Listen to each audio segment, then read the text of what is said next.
போன படத்துல விடாமுயற்சியில வந்து எங்களுக்கான ஆக்ஷன் இல்ல, எங்களுக்கான சீன்ஸ் இல்ல, எங்களுக்கான அப்படி இல்ல, இப்படி இல்லன்னு சொன்ன ரசிகர்களுக்கு அன்னைக்கே சொன்னேன்.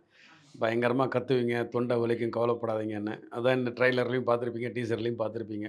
ஸோ ஒரு ஒரு படத்துக்கு ஏத்த மாரி நாங்க வந்து ஸ்டண்ட் கோரியோகிராஃப் பண்றோம். ஒரு டைரக்டர் தான் எங்களோட மூல காரணம். அவங்க எழுதுற ஸ்கிரிப்ட்ல என்ன மாரி ஆக்ஷன் வரணும்னு அவங்க எழுதுனாங்களோ, அத நாங்க வந்து குடுக்குறது தான் எங்களோட வேல.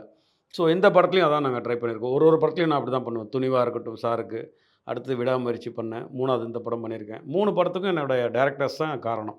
அவங்க என்னென்ன அந்த ரைட்டிங்கில இருக்கோ, அந்த ரைட்டிங் மாறாம அந்த ஆக்ஷன கொண்டு போறது தான் என்னோட கடமை. அத நான் ஒழுங்கா செஞ்சுட்டு வரேன்னு நெனைக்கிறேன். இந்த படமும் நான் நிறைவா செஞ்சிருக்கேன். அஜித் சார் ரசிகர்களுக்கு ரொம்ப சந்தோஷமா இருக்கும்.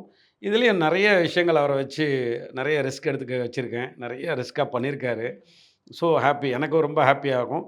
படம் பார்க்குற உங்களும் நீங்களும் பார்த்ததுக்கப்புறம் நீங்க ஒரு ரிசல்ட் சொல்வீங்கன்னு நெனைக்கிறேன். 10ஆம் தேதி உங்களோட நானும் எதிர்பார்த்து உட்கார்ந்துட்டு இருக்கிறேன்.